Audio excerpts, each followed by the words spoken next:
He knows this. And let me ask how revealing my abuser is blowing it out of proportion? Did you even bother to listen to the interview, see screenshots for proof, listen to me and what I have to say? Sega sister, you of all people should fucking know how it feels. You were a victim of Zax like I was. Shut the fuck up about it being blown out of proportion, you fucking bitch. You sicken me if you think you can sound like you're the good guy while claiming I blew my literal, mental, and sexual fucking abuse out of proportion, you goddamn cunt! You are a cunt, cunt, cunt, cunt. And if that's stinking cunt, say it ain't true, but let me tell you, you're a motherfucking cunt. You are a cunt, cunt, cunt, cunt. A motherfucking cunt. Everybody knows from your head to your toes, you're a big fat stinking cunt. So, you may be wondering about the title of this video. Well, if you haven't seen the livestream video, Breaking the Silence, go check it out. It's informative, it puts things in a chronological and understanding perspective concerning the Toon Critic Y2K situation, and it has a link to the Center for Missing and Exploited Children's charity. Guess what we're doing today, kids? Now, I have seen parts of that stream. Oddly enough, it was touched upon in We Don't Forgive Toon Critic 1. There were some things in the stream that were misrepresented that's already been dealt with. Some of you guys are wondering, holy shit, FNGR, this video is 2 fucking months old. Boy, did you take your sweet ass time with this one. Oh, we'll get there. I never thought I'd be doing a commentary on Voice of Reason, and believe me, kids, we're gonna go around the world today, kids. From Patchwork Heart to my Crazy X Buttons to Voice, and Lily Pete, or Orchid, or whatever the hell it's going to be this week. I'm going to try and likely fail and try and do this as politely as possible today. It's a little long as we do answer questions after our roundtable bit, but it's worth a watch. Now, before you start commenting on this video, you may notice your comment might not appear at first. This is the only time where I will actually filter comments to prevent any more vile being purged than what has already been spewed in the last 2 weeks. I haven't watched this video till May 8th. Normally, the comment filter in any circumstance would send off red flags, and we're going to give some rope on this one, some leeway, and see where this goes. Now, what Toon did alone is damaging for a lot of the brony community. I'm not alone in saying that seeing my previous work with him makes me feel sick to my stomach. Some more literally than others. And as I said in the stream, there are only 2 videos of him that I'm keeping up. Equestria Girls A Balanced Perspective and hashtag Squash Match. This is relevant for the purposes of this video, though I think Voice touches upon this later on in his Twitter response to Lily, so yeah, kinda. I've personally kept up all my videos with Toon because, quite frankly, Toon was in so many podcasts that I would have just lost things like the podcast that included Sophisto from EQD, the first Guru Larry podcast, Toucan LDM, literally well over probably somewhere between 10 and 20 shows. I wouldn't be surprised if there were more, and they would just poof. And I can agree with Voice keeping up what he did. Especially since the Equestria Girls review is a classic, and personally removing it kinda feels like omitting history. It is what it is. That's just my thoughts. Emotionally driven think piece, for it's based on a particular experience with Toon sexual deviancy that involves me. I'm fully aware that similar stories have since come out, but this is me putting my hat into the ring of the hashtag #MeToo movement.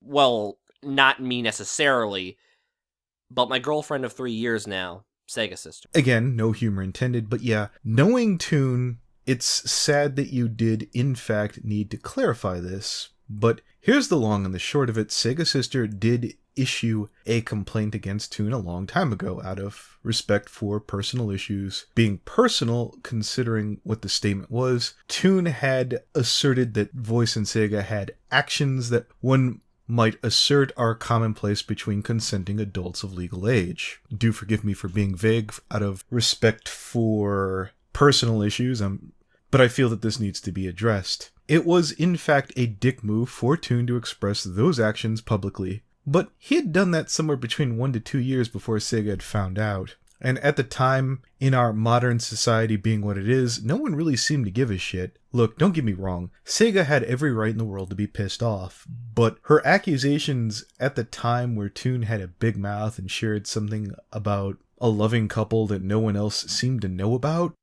She is the love of my life.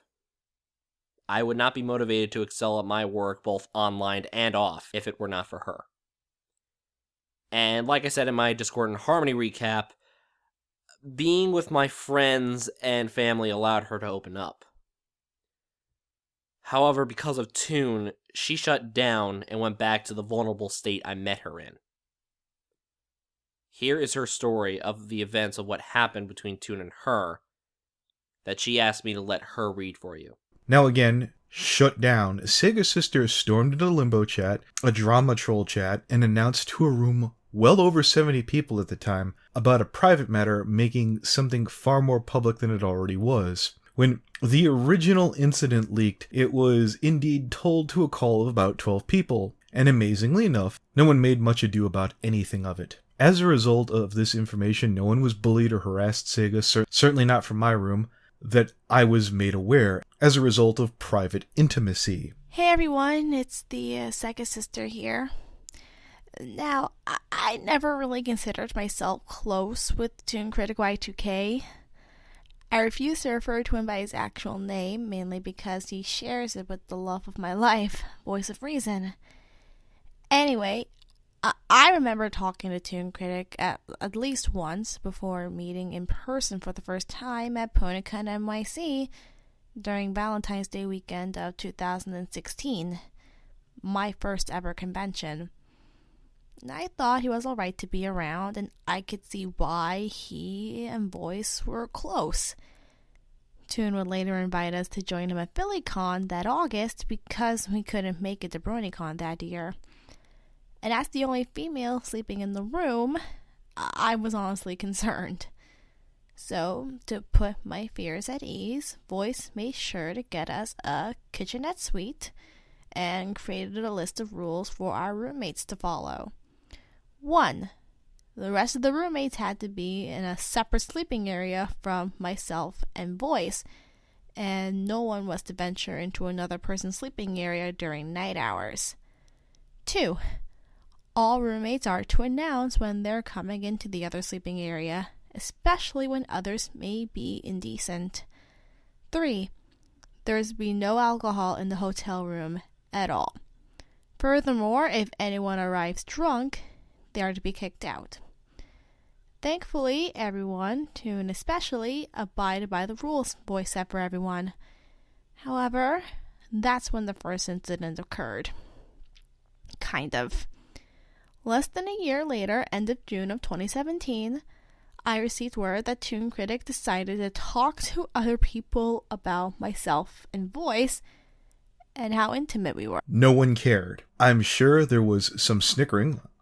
There was probably some oohs and ahs, but as the story goes, Sega, you and Voice were loud enough that someone in earshot heard the adult activities in question. Now, I understand that some people like public thrills, and yes, it wasn't quite public, but for whatever reason, you should take responsibility for taking that risk of being detected by other people.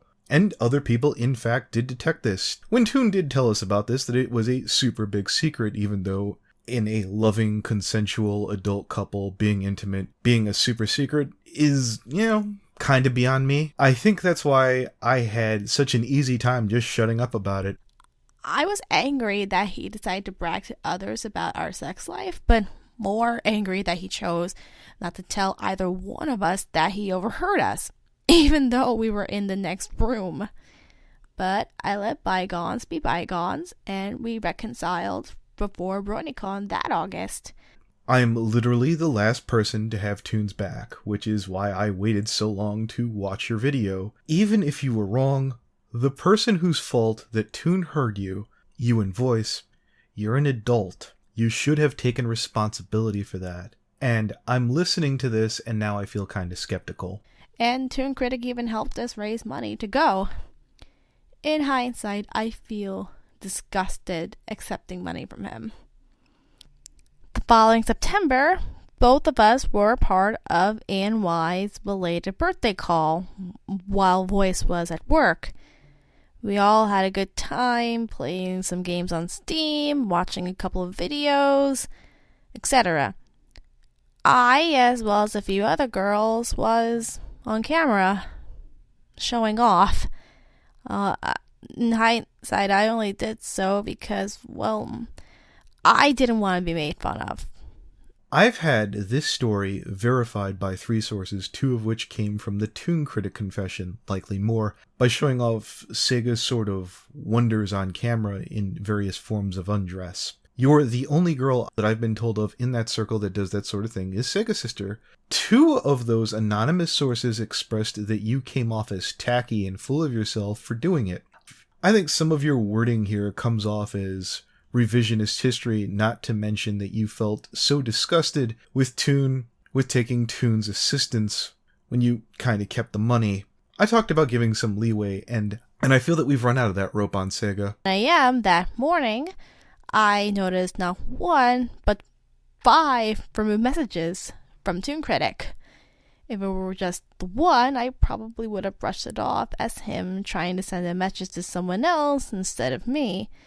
But considering he sent and removed 5 messages before I had a chance to read them, I had to confront him directly.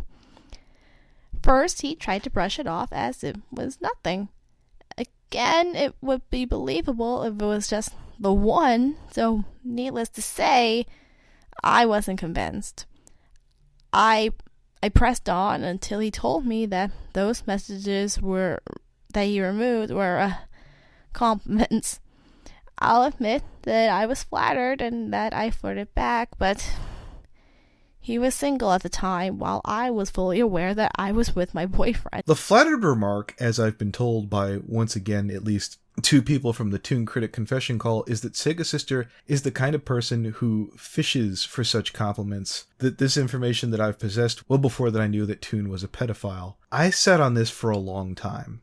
And the part of the reason that I've shared this here is because Sega Sister decided to insert herself into my love life, unrequested, after Buttons had left Lily Peets' Discord originally, and I expressed various stern levels of disapproval, and yes, I'm putting that very mildly. I expressed my lack of trust for Patchwork Heart, who had told Buttons at the time that Buttons was joining a room that Patchwork Heart was running, when it turned out later that it was in fact Peets' room. Sega showed up later on to plead Patchwork Heart's case to me and Buttons. I became frustrated with Sega Sister blindly being loyal to Patchwork Heart, and unceremoniously I chucked her ass out of the call. She seemed to think that it was Skype. I unfriended her and expressed that I did not wish to speak to her again, nor did I want her talking to Buttons. Voice had then unfriended me as a result of this. Sometime later after my breakup, Buttons turned on Sega. Here's the screenshot from the beginning of this video. So yeah, Sega, nice job. I've been told that on Tumblr that you've come back running to Buttons right now, instead of actually take responsibility for some of your stupidity. Nice one. I had no excuse. Anyway, that's when he told me that he was attracted to me, and has been since we first met in person. Heck, he confessed that he even wanted to try and start a relationship with me, ignoring that I was, and still am, with Voice. I don't remember much else from that night, other than us having our own private call and him asking me to show off some more, which I said yes to. Now Sega, he sent you 5 messages, and he had removed all 5 of these on his own. I'm not saying this. You did. The person who so willingly put themselves into this position was you. And I've been told by another source you didn't mind presenting or showing off. This is not an isolated incident, is it, Sega? If I gave the names of my sources right now, I would have you dead to rights. I'd be down 2 to 3 friends, but you would be fucking ruined. There are legit people who had a pervert take advantage of them because of his position and power. The problem here, Sega, is Voice of Reason's pull in the fandom was rather comparable to Toon Critic's. It's not as if I would have gone after Voice of Reason had Toon Critic asked me to. I'd be hard-pressed to think of anyone in the inner circle or the outer circle of Toon's crew that would have turned on voice, had Toon requested it, which means, and positions in the community, being what they were, wouldn't have budged regardless of what Toon had to say. After all, Toon wasn't able to shove out Aeon of Dreams, and all he was Lightning Bliss's friend. I can't imagine Toon would have been able to get you blacklisted, so my question here is, what was your excuse? I, however, declined his offer to also show off, as I put it. The following day, we spoke again. By that time, he sobered up, and yes, I specifically had to ask him if he was drunk, and he was. And Toon Critic was starting to show some signs of remorse. That's when I told him that we had to let Voice know. He, however, wanted me to promise to essentially keep him in the dark. I'll admit I complied only because I didn't want to be the reason that Voice ended his friendship with Toon Critic. My one condition, however, was for him to tell my boyfriend himself. However, I still wanted to get it off my chest, so I tried appeasing to my own morals while keeping my promise to, I guess I can say it now, my harasser. The next time I saw Voice in person, which happened to be during the week of his own birthday, I told him, while keeping Toon Critic's identity anonymous. I valued their friendship, and I didn't want to be the reason that the two of them cut ties. But I was still hoping that if Toon Critic valued his friendship with Voice as much as I believed he did, that he would go and tell Voice himself. But you didn't have any problem telling Voice that I told you to stay the fuck away from my love life, did you? It was a hard time telling your boyfriend that you showed your tits to Toon Critic and Lord knows how many other guys, which yes, I do have reliable sources, when you were already in a relationship, Sega. Hell, I told Sega's sister that Ryan Reno Mills from the commentary community was jealous of Voice's reason, and she was giddy, she was tickled pink. And when I told that to many of my friends who knew Sega, yeah, that sounds like Sega. And this also sounds like the Sega from this video here. Me was also worried that if he knew that I blabbed, he'd make my life a living hell, like telling some of his friends that I was coming on to him. Oh wait, he did. Didn't find that out until after Toon's latest conquest came to light. It wasn't until after hearing this recent news that he'd pretty much done the same thing he did to me with somebody who saw herself as his little side chick / rebound girl, keeping her name out of this.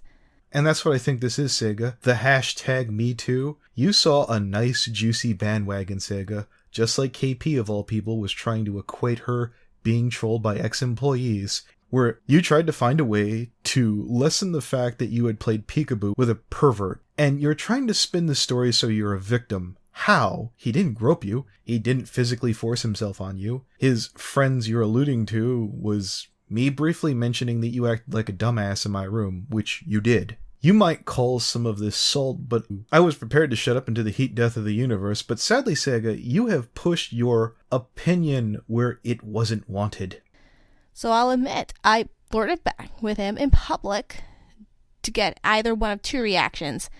Either he, out of his own stupidity, would flirt back with me so I have a reason to tell Voice his name, or he'd tell me himself. Like, he would tell Voice himself like I asked. Nothing of the sort happened, but instead, he came to me asking us not to speak for a while. I just thought that meant he wouldn't come to hit on me again. In fact, months later, he would come to me with the news that he was now dating someone else. I feel terribly sorry for that person now, hearing that Toon Critic has done this.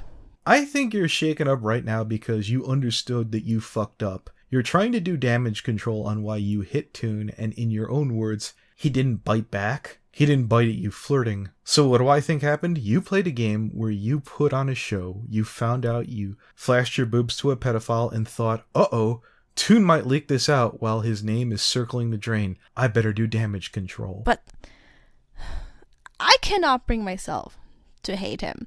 I cannot bring myself to be angry with him.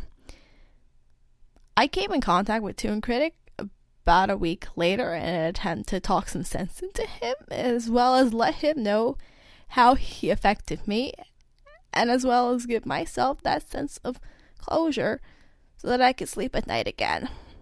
What closure? I want to share a personal tale. When my ex-Buttons would hear about Toon Critic, she screamed out, "Oh my god, he tried to contact me!" And then I blocked him. Now, don't get me wrong. All things considered, hindsight being 2020, after everything that I told her about Toon, well before any of the pedo crap dropped, yes, she did in fact make the right move. But she shrieked it out as if the mere fact that Toon contacted her made her a victim. And that's kind of where Sega comes in. I sat down in this video, half expecting to hear how Toon forced himself on Sega. That I clearly must have missed that. That he might have done to Sega what he did to Brie Lizzie T. Who, by the way, Crescendo Galaxy, Brie Lizzie T never made one of these videos. And I gotta say, I always felt the worst for her. Because she always sat on this shit while hucksters like Sega and Patchwork Heart and Buttons milked shit like this. And other people who had to deal with this who were real fucking victims. For months, 4 months to be exact, I couldn't sleep at night because I was afraid that I would see him. I know I'm not alone in saying this, and I know that he's going to be haunting the nightmares of a lot of people for a long time. And that he already has been. To Critic Y2K, if you are watching this right now, I hope you're proud of yourself. Now, this next part specifically goes out to others still questioning about my complicity, and to a lesser extent, Toon Critic himself. I have forgiven my girlfriend for confessing what happened between them. I do not, however, forgive him for going behind my back to save face. Now, voice, I'm not angry you cut me off. But I want to ask Sega how often has she presented or put on her show. I'll be glad, voice, to give you personally the names of the people I retracted from this video. Now, then again, I think you might be able to figure that out on your own. Dear Patchwork Heart, you made a full career out of playing the victim. You got kicked out of Toon's private chat, and you had a confession video up on Peets' channel. Let's address that now, shall we? I have tried every other avenue of communication for a friggin' year to discuss this. It's not a surprise to me even. This is bullshit. When I was in Pete's Discord, I tried to offer what I knew about Toon, and you seemed interested, but then you let it go. I got kicked out later on, and you said that you didn't follow up with me because you were scared of me. Bullshit. You're just like Jerry. You had all the means by which to address this way before now, and I will be including a Google Doc for that discussion, Patchwork, just so you can't deny it. Not many people listened. Because who listens to the mentally ill gay kid who makes shit posts for fun, right? But I need to talk about this. You had plenty of time to talk about this before now. Pete teased on Tumblr, "Oh, Toon's been a naughty boy," and even Jerry here even said that he didn't believe Toon was a pedophile till he heard this confession. And Zach, just one last thing, because I know you're watching this. I was understandably skeptical when I heard that Horse News was the one to break this story, and I told people I needed to conduct my own investigation if they wanted a video on it. What I have discovered, as you've seen, goes beyond this one incident and showcases over 10 years of predatory behavior and pedophilia on your part. And I likely wouldn't have been in the position to make this video with the connections I needed to get real confirmation if it hadn't been for the fact that a year ago, Patchwork Heart confided in me all the horrible things you've done to them, like manipulating them into sex. I know what you're thinking, Patch. You're not a minor. And you have a boyfriend. How could you possibly have anything to add to all this? Well, there are many flavors of abuse in this world, and Zachary Kays is a Baskin Robbins of depravity. Looking back at my old chat logs, I realized that I let Zach get away with a lot more than I should have. When you look at them, I seem incredibly compliant.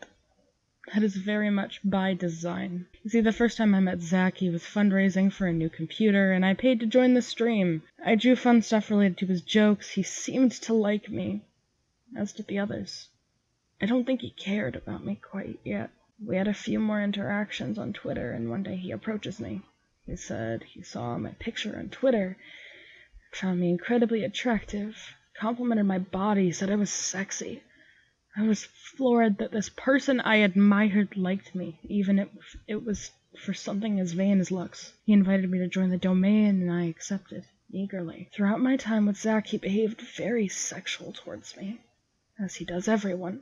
Yeah, he'd compliment my relatively shitty art, butter me up, but he was obsessed with remarks about my breasts and with sexual roleplay.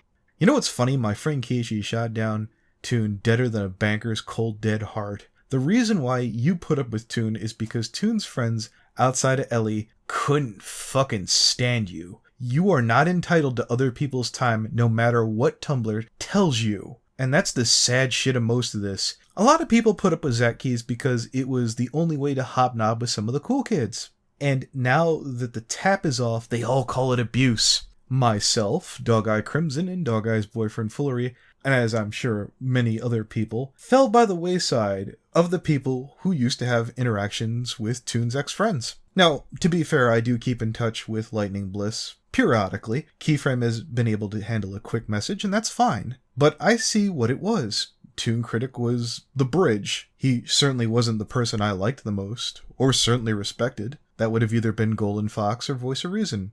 Probably Golden Fox. No disrespect to Voice. You know I had a boyfriend, but I was so desperate to stay around, I didn't fight back against any of it. I wanted so badly for these people to like me. The promise of a happy career as a Brunellist illustrator, the promise of long friendships with these people I so adored, kept me docile. That's not abuse. Again, after I turned on Toon Critic, Golden Fox hasn't been back on the podcast since, nor is Keyframe. It sucks, but I'm not entitled to talk to them. Toon was the spoon that stirred the shake. Now, if you were capable of being fun or useful, or able to handle or hang on your own, yeah. If you were me, Kichi FIM, Aeon of Dreams, you could have told that cocksucker no and said so with authority. You're an entitled dullard. Did Toon try and groom people into adoring him? Yes. The children. You got manipulated because you're an adult. And if it makes you feel like a sucker, I got news for you. Toon took a lot of people for a ride. Does it make you feel cheap and empty? Yeah. But it doesn't put you on par with the people who got molested. You need to get off your Tumblr bullshit, as you've given Jerry every opportunity to use you crying out for my horse fame. You know what, Patch? I could have offered that door for you. It would have taken making some content. And I've heard your ideas, and they're not terrible. Quite frankly, this style could well work. But instead of knuckling down and going after it, you pissed people off. Pint-sized Adam Bomb said in her chat that you were one of the most disagreeable people that she ever had to deal with. People don't hate you because you're trans. They hate you because you're an asshole. And the only people who feel sorry for you generally don't know you. Whether it's free illustration work, reviews of Zach's half-assed original content, or in the most recent case, sexual favors from a minor. Zach will do whatever it takes to groom you into giving him what he wants. I told Zach no all the time. Fuck Buttons told Zach no before he even opened up his mouth. There's a block button. Speaking of shitty-ass people, Patchwork Heart is the one who originally tried to get my now ex to go after the Secret Rift, Brony Buck, and Lightning Bliss, because Buttons is a spoiled brat who can't ever hold up to any of her deals that she's ever made, which is another reason why Buttons recently had the tools of her revenge gift wrapped to her, gift wrapped in gold lining, that she talked to that kid Douglas, who's an accomplished ranter. And when I found out that Douglas was talking to Buttons, I was slightly concerned. That might have actually been a fight. Oh wait, I was told by the end of that call that she was screaming at him and threw him out of her room because, when you know it, Buttons didn't know how to fucking politic. She was an abuse victim of Zach, like I was.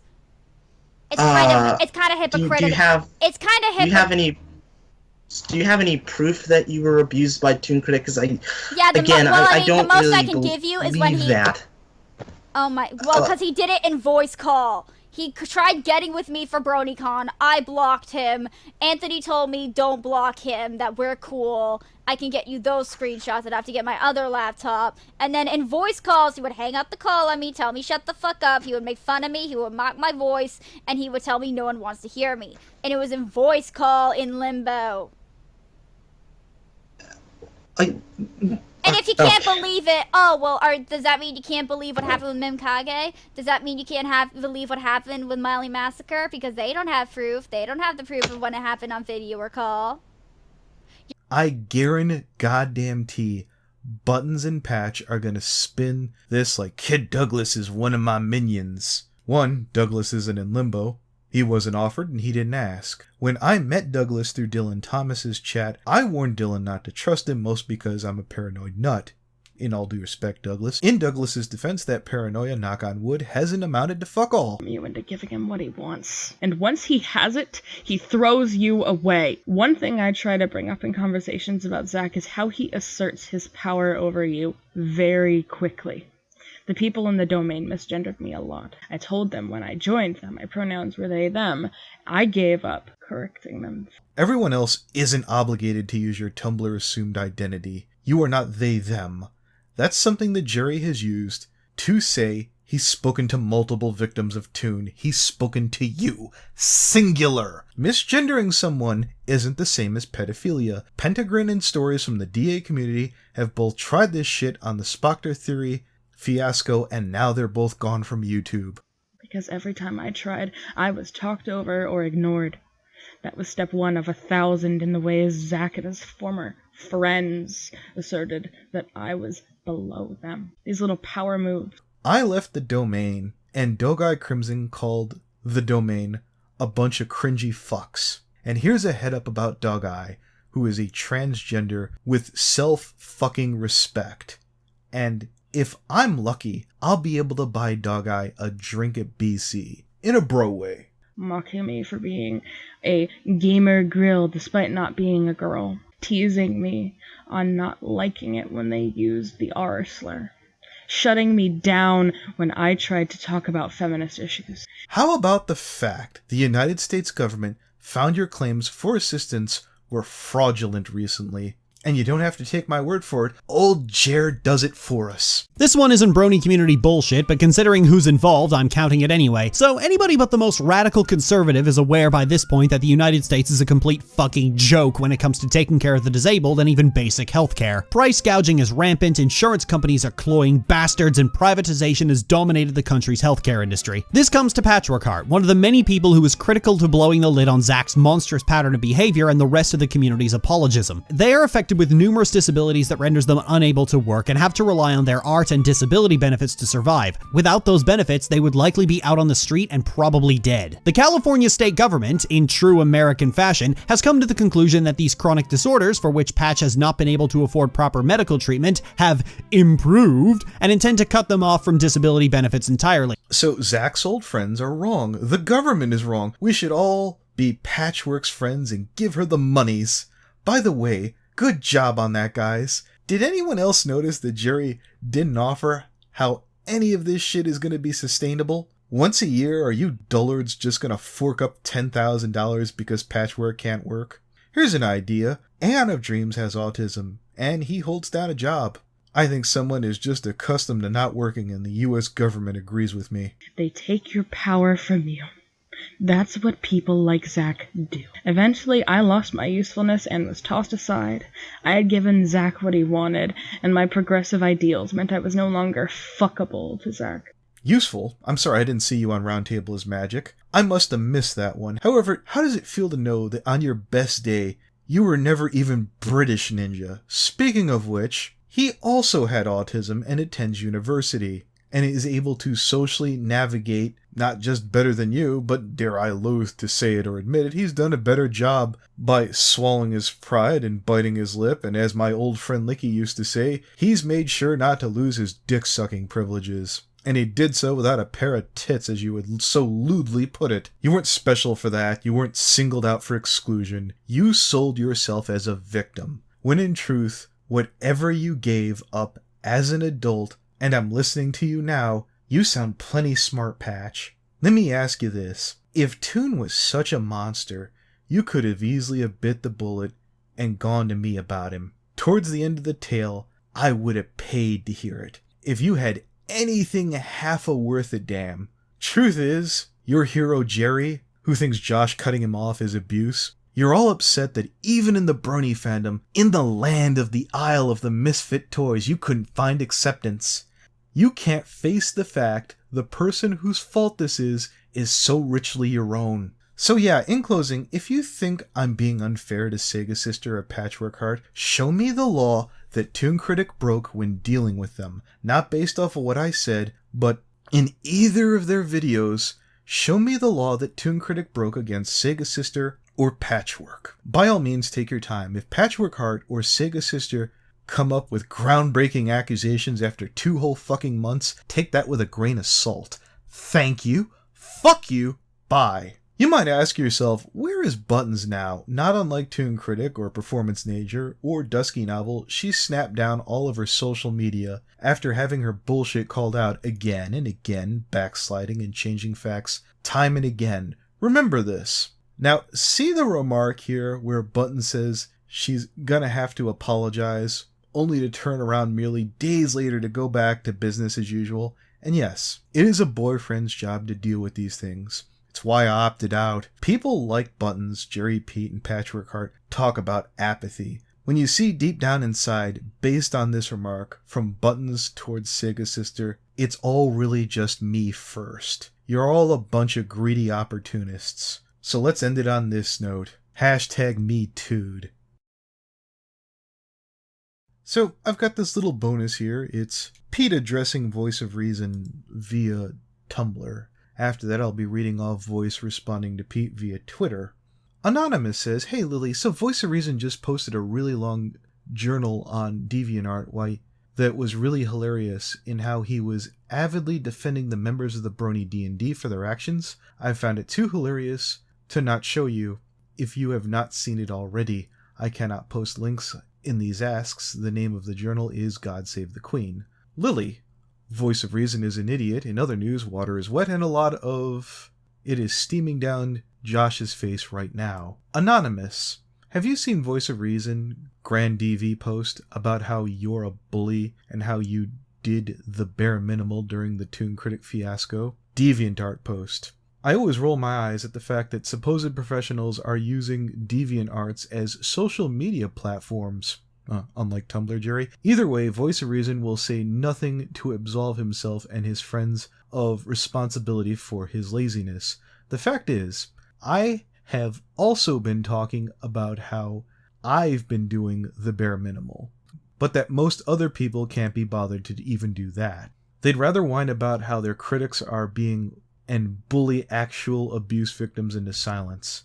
That man-child can fuck off until he can gain some perspective on the world and learn to see beyond the tip of his own cock and have some degree of empathy for people other than himself. Anonymous. The funniest part is that Voice of Reason ends with a callback to "You're wrong, and that's okay," and it's clear that he only thought to do that because the Blame and Groom doing the same thing to Toon. That's how much of an unoriginal hack he is. We already knew this. Voice of Reason is so unremarkable as a creator that he was consistently confused with Golden Fox and Toon Critic. I kinda don't see that. Even in their circle, Voice of Reason did say that he drew inspiration from Linkara. I don't even know what the hell Toon was trying to be. Some random knockoff, play-by-numbers pro wrestling heel. I thought Golden Fox's style was his own, but that's just me. Getting back to Pete's remark here. Also, his name is Voice of Reason,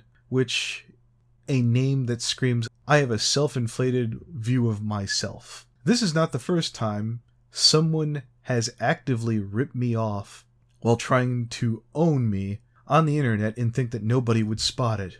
Well, it's considering that you actually copped to being a rip-off artist when you were arguing with Josh, whatever. And here's the last part. Anonymous. It's really ironic that a guy calls himself Voice of Reason is really reasonable, while a guy that calls himself Sketchy is one of the more direct and straightforward people in the community. I don't remember any time where Sketchy basically was straightforward. In fact, the time where I said I didn't respect Sketchy, he unfriended me immediately. I said it best when I talked to Creepy. When I said, well, Sketchy's really good at standing up to Toon, and he's like, how hard is it to tell Toon to fuck off? Moving right along here with Pete. It's not iconic when you remember that some of the dumbest and most fundamental Some of the most fundamental people in the world love to label themselves with how rational they think they are. Google image search the words anti-intellectual quagmire or read one of the first results. It's a trip, or we could Google Jerry Pete Jerry.